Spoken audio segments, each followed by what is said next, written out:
ലൈംഗികതയുടെ പേരിലും പണത്തോടുള്ള ആർത്തി മൂലവും ഉണ്ടാകുന്ന കൊലപാതകങ്ങളെന്ന് പറയുന്നത് ഇന്നൊരു പുതുമയല്ലാതായി കഴിഞ്ഞിരിക്കുന്നു. ഇപ്പോൾ കളമശ്ശേരിയിൽ ഒരു അപ്പാർട്ട്മെൻറ്റിലുണ്ടായ ഒരു സംഭവം, അവിടെ ജെയ്സി എബ്രഹാം എന്ന് പറയുന്ന 55കാരി അതിദാരുണമായി കൊല്ലപ്പെട്ടു എന്നുള്ളതാണ്. ഇവരെ ഒരു റിയൽ എസ്റ്റേറ്റ് ബിസിനസ്സൊക്കെ നടത്തിക്കൊണ്ടിരിക്കുന്ന ഒരു സ്ത്രീയാണ്. അവരുടെ കയ്യിൽ പണമുണ്ട്, ആഭരണങ്ങളുണ്ട്, ഇതൊക്കെ ഉണ്ട്. അവർ ഭർത്താവില്ലാതെ താമസിക്കുകയാണ്, ഒറ്റയ്ക്ക് താമസിക്കുകയാണ്. അപ്പോൾ ഒരു ഡേറ്റിംഗ് ആപ്പ് വഴി അവർ ഒരു സ്ത്രീയെ പരിചയപ്പെടുന്നു, ഖദീജ എന്ന് പറയുന്ന ഒരു സ്ത്രീ. ഈ ഖദീജ അവസാനം പരിചയം അങ്ങ് കൂടിക്കഴിഞ്ഞപ്പോൾ ഇവരോടൊപ്പം അങ്ങോട്ട് താമസമായി ഈ അപ്പാർട്ട്മെൻറ്റിൽ തന്നെ. ഇപ്പോൾ ഫ്രീക്വൻറ്റ് വിസിറ്ററാണ്, മിക്കവാറും അവിടെ തന്നെ കാണും. അപ്പോൾ അവർ ഈ ഖദീജയുമായിട്ട് അടുപ്പമുള്ള ഒരാളാണ് ഈ കേസിൽ യഥാർത്ഥത്തിലെ ഒന്നാം പ്രതി. അയാൾ ഒരു IT ജീവനക്കാരനാണ്. അയാൾ 42 വയസ്സുകാരനാണ്. അയാൾ നേരെ ഇവരുമായിട്ട് പരിചയമായി, അതായത് ഈ ജെയ്സി എബ്രാഹിമുമായിട്ട് അടുപ്പത്തിലായി. അവിടെ സ്ഥിരമായിട്ട് ഉള്ള വന്ന് പോക്ക് ഒക്കെ സ്ഥിരമായി കാര്യമായി. ഇത് കഴിഞ്ഞപ്പോൾ ഈ ഖദീജയും ഇയാളും കൂടെ ഒന്ന് പ്ലാൻ ചെയ്യുകയാണ്. കാരണം ഇയാൾക്ക് ഒരുപാട് കടമുണ്ടെന്ന് പറഞ്ഞാൽ ഓൺലൈൻ ഗെയിമും അതുപോലെ ഓൺലൈൻ ലോണും. ഓൺലൈൻ ലോൺ എന്ന് പറയുന്ന സാധനം നിങ്ങൾക്ക് ലോൺ തരാം എന്നും പറഞ്ഞ് ഓരോരുത്തർ ഇങ്ങോട്ട് വരും. അത് എടുക്കുന്നവരുണ്ടല്ലോ അനുഭവിക്കും എന്നുള്ളതിന് സംശയമൊന്നുമില്ല. കാരണം ഇതൊരിക്കലും അടച്ചാൽ തീരത്തില്ല. പിന്നെ നിങ്ങളുടെ വരാൻ പോകുന്നത് നിങ്ങൾക്ക് അത്ര വലിയ ഭീഷണികളാണ്. ഒരിക്കലും അടച്ചാൽ തീരത്തില്ല, എത്ര അടച്ചാലും ഇത് തീരുകയില്ല. ഒരു 10,000 രൂപ ഓൺലൈൻ ലോൺ എടുത്തു കഴിഞ്ഞാൽ നമ്മളൊരു 25,000 അടച്ചാലും ഇത് തീരുകയില്ല, വീണ്ടും ഇതിങ്ങനെ കിടക്കും. അങ്ങനെ കാര്യമുണ്ട് അതിന് കേട്ടോ. അത് അടച്ചു തീർക്കുന്നതൊന്നും പ്രശ്നമുള്ളതല്ല അവർക്ക്. ഈ വാങ്ങാൻ വരാം അതുപോലൊക്കെയുള്ള കള്ളന്മാരാണ് ഈ ഓൺലൈൻ ലോൺ ഓഫർ ചെയ്യുന്നവർ. അത് ആളുകൾ മനസ്സിലാക്കണം, ചിന്തിക്കണം, ഒരിക്കലും ആ ചതിക്കുഴി വീഴരുത്. അങ്ങനെ യവന് ഒരുപാട് കടമുണ്ടായി ഈ ഓൺലൈൻ ലോണിൽ നിന്നൊക്കെ കൂടെ. ഇത് നോക്കിയപ്പോൾ ഇത് എങ്ങനെയെങ്കിലും ഈ കടമൊന്ന് വീട്ടണമല്ലോ. അപ്പോൾ ഈ സ്ത്രീയായിട്ടുള്ള ഒരു ബന്ധം എടുത്തിട്ട് അവരെ അങ്ങ് കൊലപ്പെടുത്തിയാൽ അവരുടെ അവിടെ പണമുണ്ട്, അതും എടുക്കാം, ബാക്കി ആഭരണങ്ങളൊക്കെ എടുത്തുകൊണ്ട് പോയാൽ ഇയാളുടെ കടമൊക്കെ തീർക്കാം എന്നുള്ളത് ഖദീജയും ഇയാളും കൂടെ ഉറച്ചു കഴിഞ്ഞിട്ട് ഇയാൾ ചെയ്തതെന്ന് പറഞ്ഞു കഴിഞ്ഞാൽ വളരെ വലിയ ഇതിന് അത്രത്തോളം ആസൂത്രണമാണ് നടത്തിയേക്കുന്നത്. കാരണം ഒരിക്കലും ഇയാളവിടെ വന്നതായിട്ടോ ഒന്നും കാണാൻ പാടില്ല. അതിനകത്ത് നോക്കുമ്പോൾ അവിടെ എല്ലാം പരിശോധിച്ചപ്പോൾ അവിടെ CCTV ഇല്ല, രക്ഷപ്പെട്ടു. ആ രീതിയിൽ CCTV ഇല്ലാത്ത, അതിൻ്റെ പരിധിയിൽ വരാത്ത വിധത്തിൽ അയാൾ അതുപോലെ വളഞ്ഞ വഴികളിലൂടെ അവിടെ വരാൻ പഠിച്ചു. ഒരുപാട് ട്രെയിനിങ്ങിൻ്റെ പുറത്താണ് അത് പഠിച്ചേക്കുന്നത്. ഏതായാലും ഇതേപോലെ വന്ന് ഈ സ്ത്രീയുടെ തലയ്ക്ക് അടിച്ച് കൊലപ്പെടുത്തി. ആ കൊലപ്പെടുത്തുന്നതിന് മുമ്പ് ഇവർ രണ്ടുപേരോട് ഒന്നിച്ചിരുന്ന് മദ്യപിച്ചിട്ട് ഇവർ ഒരു നല്ല രീതിയിൽ മദ്യത്തിന് ഇതിൻ്റെ അങ്ങോട്ട് മാറ്റി അതിൻ്റെ കിക്ക് കൂടി കഴിഞ്ഞപ്പോൾ ഈ സ്ത്രീ കിടക്കുകയാണ് അവിടെ കട്ടിലിൽ. അപ്പോൾ കിടന്നപ്പോൾ ഈ തലയ്ക്ക് ഇയാൾ കൊണ്ടുപോയ ഡമ്പല് ബാഗിനകത്ത് കൊണ്ടുപോയേ ആസൂത്രണത്തിൻ്റെ ഭാഗമാണ് അതെല്ലാം, വേറെ ഒന്നും എടുക്കുന്നില്ല. അത് വെച്ച് ഇവിടെ തലയ്ക്ക് അടിച്ച് പൊട്ടിച്ച് ഇഷ്ടമാതിരി ഇടിച്ചേതായാലും അവരെ കൊന്നു കഴിഞ്ഞിട്ട് ഇയാൾ ധരിച്ചുകൊണ്ടുപോയ വസ്ത്രം, അതിലൊക്കെ ബ്ലഡ് തെറിക്കുമല്ലോ, അതെല്ലാം ഊരി മാറ്റിയിട്ട് അയാൾ വേറെ വസ്ത്രമൊക്കെ ധരിച്ചിട്ട് ഇറങ്ങി വന്നു. അതുകൂടാതെ ഇവർ കാല് തെറ്റി താഴെ വീണ് തലയടിച്ച് അവർ മരിച്ചതാണ് എന്നുള്ളതൊന്ന് വരുത്തി തീർക്കാം എന്ന് നോക്കി. അത് എളുപ്പമുള്ള കാര്യമല്ല അങ്ങനെ വരുത്താൻ. കാരണം ഒന്നിലധികം അടികളുണ്ടെങ്കിൽ ഒരു വീഴ്ചയിൽ ഒന്നിലധികം ആഘാതങ്ങൾ വരത്തില്ല, ഒരാഘാതമേ വരുള്ളൂ. അപ്പോൾ അത് വരുത്താൻ വേണ്ടി ഇവരെ അവിടുന്ന് കട്ടിലിൽ നിന്ന് ഇയാൾ വലിച്ചഴിച്ച് കൊണ്ടുവന്ന് ആ ബാത്റൂമിൽ കൊണ്ടിട്ടു. എന്നിട്ട് അനങ്ങാതെ ഈ വസ്ത്രമൊക്കെ മാറി റെഡിയായി ഇറങ്ങി, ഒന്നും അറിയാത്ത മാതിരി ഇതേപോലെ ഇറങ്ങി വളഞ്ഞ വഴിയിലൂടെ ഈ CCTVകളുടെ ഒന്നും ശ്രദ്ധപ്പെടാതെ ഇയാൾ പോയി. അത് ഹെൽമെറ്റ് അതായത് വന്നപ്പോഴും ഈ പോകുമ്പോഴും ഹെൽമെറ്റ് ധരിച്ചിട്ടുണ്ട്, കാരണം മുഖം അറിയാൻ പറ്റുന്നില്ലല്ലോ. പക്ഷേ ഇയാൾ അതിന് മുമ്പ് ഈ ഹെൽമെറ്റ് ഒന്നും ധരിക്കാതെ അവിടെ വന്നിട്ടുണ്ട് പലപ്പോഴും. ഇയാൾ ഇത് കഴിഞ്ഞിട്ട് ഈ പോലീസ് അന്വേഷണം ഉണ്ടോ, ഇതിനെക്കുറിച്ച് വല്ലതും ഉണ്ടോ എന്നൊക്കെ അറിയാനായിട്ട് രാത്രിയൊക്കെ അവിടെ വീണ്ടും വന്ന് നിരീക്ഷണം നടത്തി.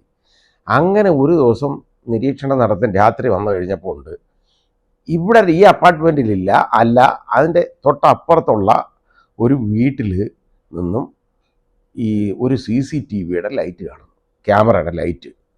അത് കണ്ടതോടുകൂടി ഇയാൾ തലയിൽ കൈവച്ചു. കാരണം ഇത് പറ്റിപ്പോയല്ലോ എന്നുള്ളതാണ്. അത് ഏതായാലും ആ CCTVയിലെ ദൃശ്യങ്ങളിൽ നിന്ന് പിടി വീണു. അതിനകത്ത് കാണാം ഇയാൾ നേരത്തെയൊക്കെ ഇവിടെ വന്നിട്ട് പോയിട്ടുള്ളത്. ഇപ്പോൾ ഹെൽമെറ്റ് ഉണ്ടെങ്കിൽ പോലും ഇയാളുടെ ആ നടപ്പും ആ ശരീരത്തിൻ്റെ ഷേപ്പും അതും എല്ലാം വെച്ചിട്ട് ഈസി ആയിട്ട് മനസ്സിലാക്കാൻ ഇയാൾ തന്നെയാണെന്ന്. അപ്പോൾ അതിൻ്റെ പിടി വീണു.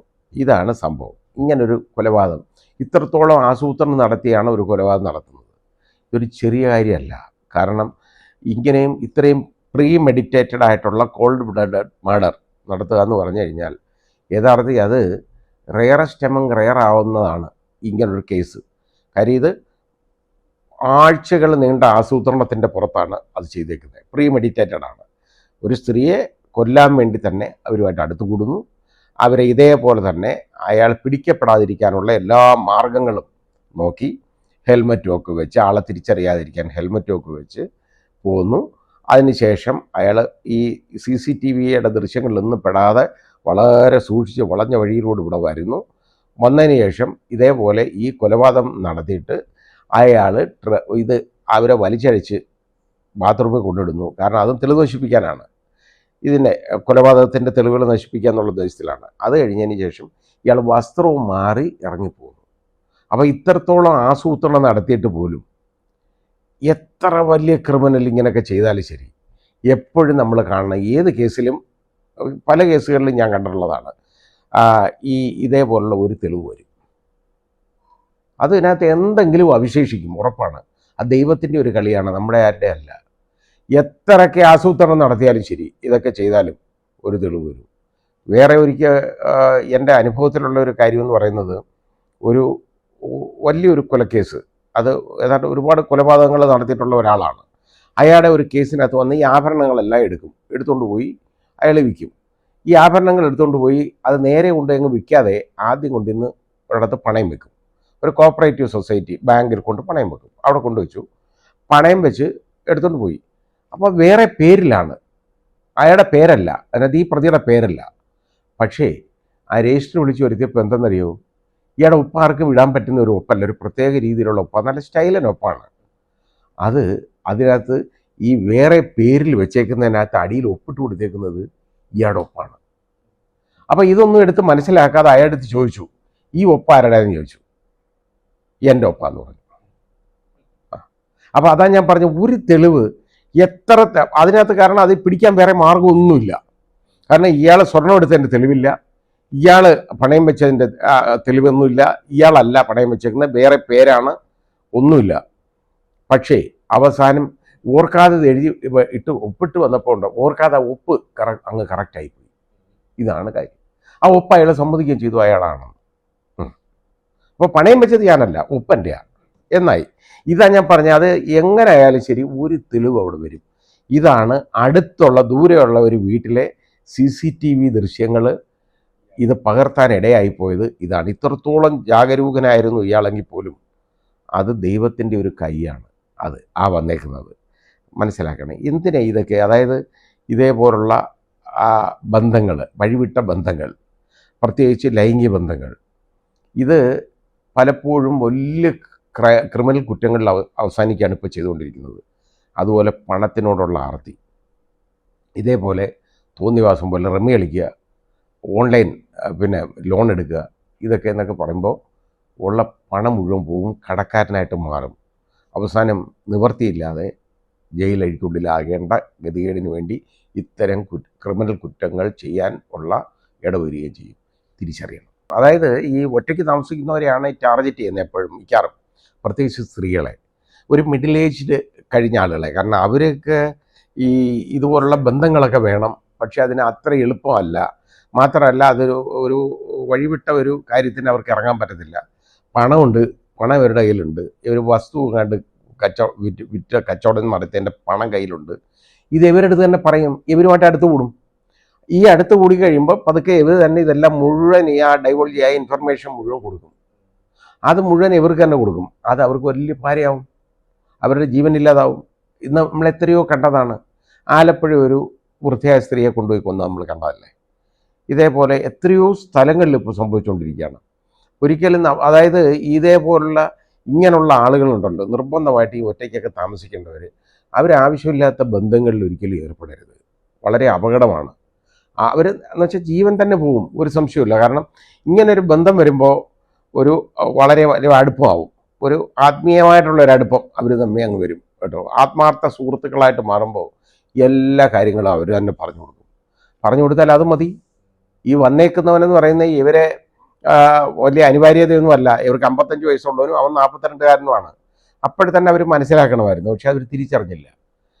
അവർക്ക് ശവക്കുഴി തോണ്ടുകയാണെന്ന് അവർ തിരിച്ചറിഞ്ഞില്ല. അത് പലപ്പോഴും വളരെ അപകടകരമായ കാര്യങ്ങളിലേക്ക് മാറും. ശ്രദ്ധിക്കണം. ഇങ്ങനെയുള്ള ഒരു ഒറ്റയ്ക്ക് താമസിക്കുന്ന സ്ത്രീകളുണ്ടെങ്കിൽ അവർ പ്രത്യേകം ശ്രദ്ധിക്കണം.